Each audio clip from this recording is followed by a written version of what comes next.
So good morning. Welcome to Unity of Merced, Sunday Inspirational Messages. This is Reverend Twyla Reece.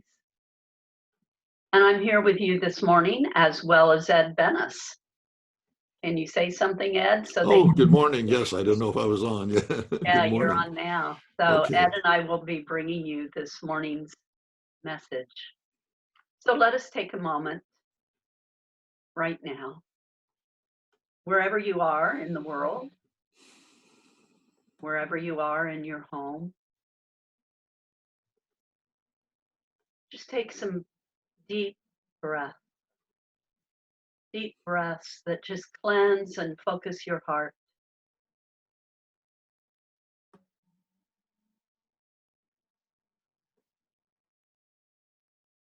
As you breathe in and you hold that breath for about 5 seconds and then you exhale, allow your exhale to be as complete as you can. Let it be longer than your inhale.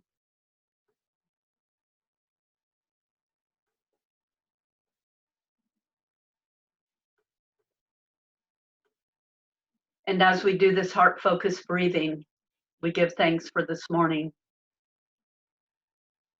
And we envision our world and each person in it being completely loved and honored and held in the mind of God.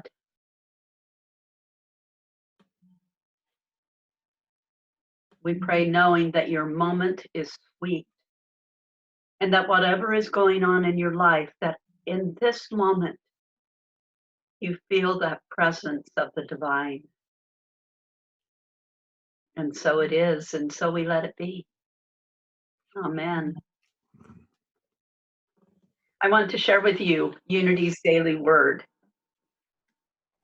for Sunday, March 29th, 2020, Inner Peace. I find the peace of God in the silence within me. The Hebrew scriptures tell the story of the word of the Lord commanding the prophet Elijah to stand on the mountain before the Lord, where the Lord is about to pass by.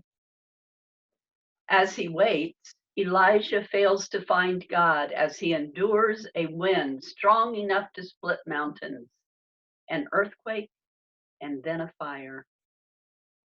Then Elijah discovers God in a sound of sheer silence. Sometimes chaos surrounds me as I try to find the peace of God. Other times the chaos may be inside of me. I persist in my efforts as I confront inner storms, fires, and earthquakes as I search for peace. Like Elijah, I remain steadfast in faith, undisturbed by what is happening around me. I wait for distractions to pass. Peace is mine. And from 1 Kings 19:12, and after the earthquake, a fire, but the Lord was not in the fire. And after the fire, a sound of sheer silence. Inner peace. May you know inner peace this day. Ed, would you share with us one of your wonderful songs? Sure. Here we go.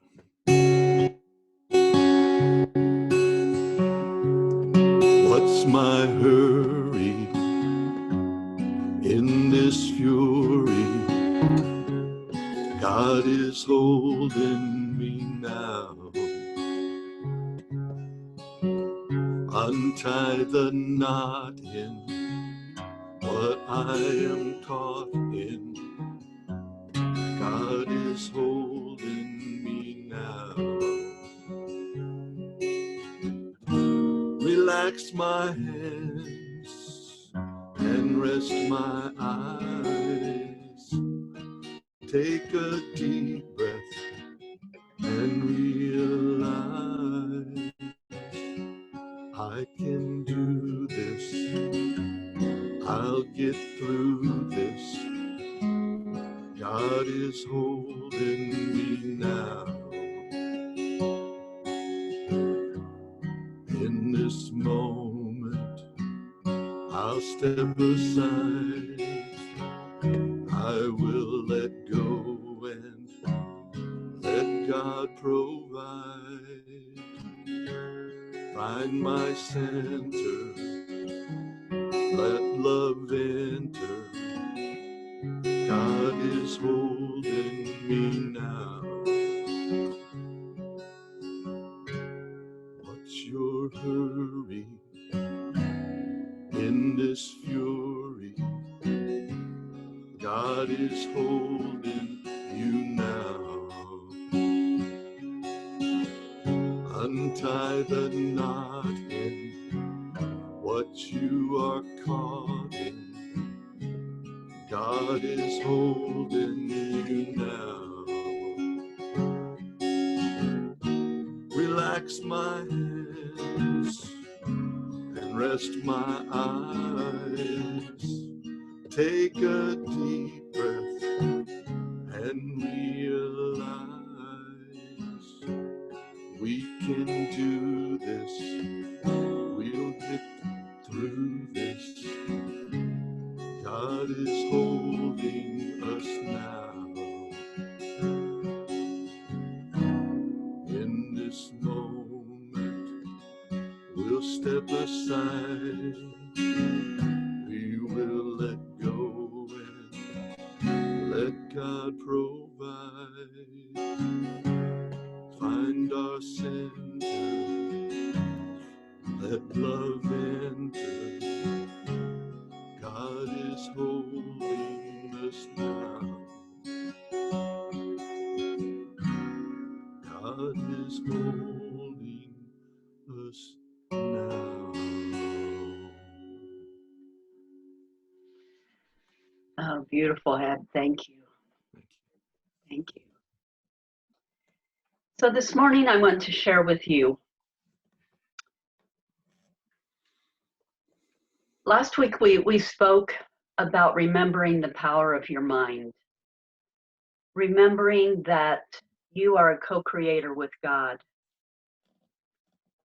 In Unity, we talk about mind as being divine mind, the mind of God, mind with a capital M. The consciousness of the mind is ever unfolding. It's ever evolving. And as we as individuals continue to evolve and grow in our understanding of the divine that is within us and is us and in every single person, I want us to create a place of coming into that deeper understanding of the power of who you are, to build a consciousness of God, to build a consciousness of confidence, to build a consciousness of power and wisdom, of love and compassion and generosity, and to come into a place where we are being versus doing. To allow, while we are busy doing our moment-to-moment life, while we're busy doing our daily task, whatever that may be for us right now in this time, to go beyond that beingness into the mindfulness of God. We get so busy in our task that we sometimes forget to check in, to wake up, to pay attention, to slow down and just breathe, and to use the power of your I am. Whatever you apply your I am to is what you affirming you are. So you want to come into a place where you are being very gentle with yourself, very gentle with the world, very gentle with the people of the world. Come into that consciousness of God. Some of my material that I'm taking today is coming from Joel Goldsmith and his book, Conscious Union with God. And Joel says, this is a teaching which is meant to take you out of your humanhood and into the awareness of your spiritual identity. So while we are walking in our body, we are being in the presence of God. So that is a thought that you can take and embody within you, within your daily meditations, within those moments where you stop and breathe and remember who you are. Dr. Joe Dispenza, in his book, Evolve Your Brain, he says one's attitudes create a state of being that is directly connected to the body. One's attitudes create a state of being that is directly connected to the body. So I want to go into right now some interesting physical tidbits about what is actually going on within your body, just as you go about your normal activities. Dr. Dispenza spent many years interviewing many people who had spontaneous remissions from diseases, who had healings. They were from all different corners of the world and belief systems. Some didn't have any belief systems at all. They didn't have a particular faith-based religion that they practiced. So they were from all walks of life. And as he interviewed them, he found that there was something they all had in common, that they came to have in common as they went through these healing processes. The first coincidence, as he calls them, is they had a belief in an innate higher intelligence that gives us life and can heal the body. No matter who they were, no matter what their beliefs were, they came to understand that there was something higher and wiser going on within their physical bodies. And it was an energy, it was an intelligence that they could connect to. Now, many of us would call that God. Many of us would call that source. In my Sundays with Unity and Merced, I always talk about go to the God of your understanding, whatever that may be. But these people realized that there was a higher intelligence at work in their body and that they could connect to that higher intelligence.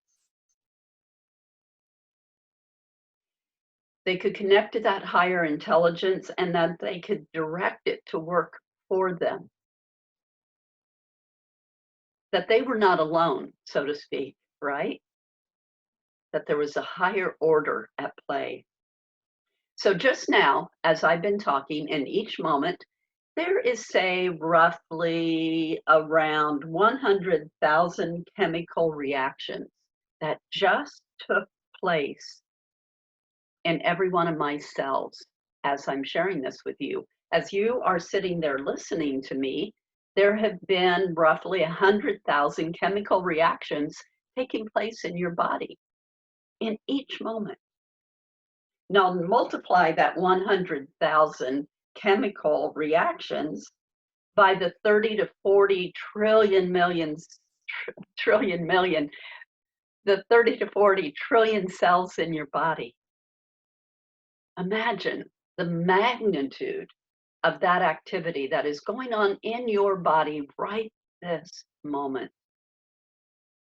And that there is a higher intelligence that is making all of that come together and work in a beautiful way. It far exceeds our conscious capabilities. We don't sit around and think about our heart beating, and yet our heart is beating. Our physical bodies are filled with the life and love of this higher intelligence, of this higher source. And how you interact with that information creates a lot of what shows up in your world. If you think negative thoughts, you're going to have negative feelings, and your body is going to create negative outcomes. If you have positive thoughts, you're going to create positive feelings and create positive outcomes in your life. Some of those you may not always be able to see, but without a doubt, it always interacts within your physical body and within the environment around you. So let me see if I can read this little paragraph. I tried to summarize Dr. Dispenza. It's a loop. So we're in this loop, okay? Your every thought produces a biochemical reaction in the brain. The brain then releases chemical signals that are transmitted to the body. The brain makes the neurotransmitters to create the experience that you are feeling. And then you feel that feeling not only in your thought, but also in your body. I hope that makes sense as I'm reading this. It can feel a little convoluted at times, but then on the other hand, it's also so simple. In Unity, we talk so much about the law of mind action. Many of you know that as the, my mind just kind of went away. But the law of mind action, that what we think about, what we feel is what we create. It's that law of manifestation. So what I am wanting to bring to you this morning is an invitation to becoming, to evolving, to remembering that consciousness of God that is at work, not only within your own individual body, but in the world as a whole. We are spiritual beings living in a physical body. So we want to take care of that body temple in the best way you can. So in closing, I want to share with you a little more further thought from Joel Goldsmith. He says, therefore, the purpose of this teaching is to build a state of consciousness in which you never take thought for a person, place, or thing in this world. And yet you find yourself moving in and among, with and through persons and places and things, in green pastures, beside the still waters. Conscious thinking does not do this. Treatment does not do this. The law of God, which you are in your innermost being, is what does it. And your only part is to be grateful for all the loving, kind, and generous people with whom you come in contact, for all the beauty you are permitted to see, and for all the joyous experiences that come to you.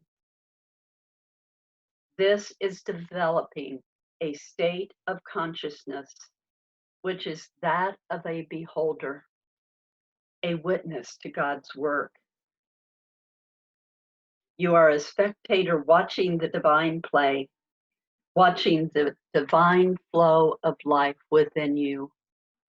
So I invite you to step aside from being in your busy thinking mind where you are not centered in calm and peace, and move into that consciousness of God, to remember the power of your mind and to hold beautiful thoughts, for you are a co-creator with God, and so it is. And Ed, would you please sing us out with a beautiful song?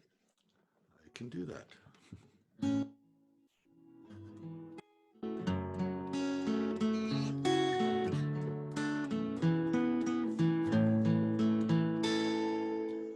All we can do is be there for each other in these times when we don't know what to do.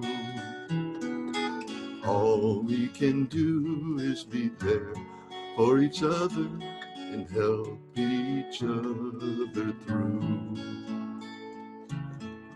twists and turns, unexpected, day by day moving on. I don't have all the answers, come what may, right or wrong. All we can do is be there for each other in these times when we don't know what to do. All we can do is be there for each other and help each other through. Crashing waves touch the shore, time moves faster every day. Ebb and flow, no control, all that's left to say. All we can do is be there for each other in these times when we don't know what to do. All we can do is be there for each other and help each other through. Help each other through. Oh, that was beautiful. Thank Thank you. you. So go out this day, remembering to remember who you are and know the power of God within you. And so it is. So it is. So it is. See you soon. You Bye. too.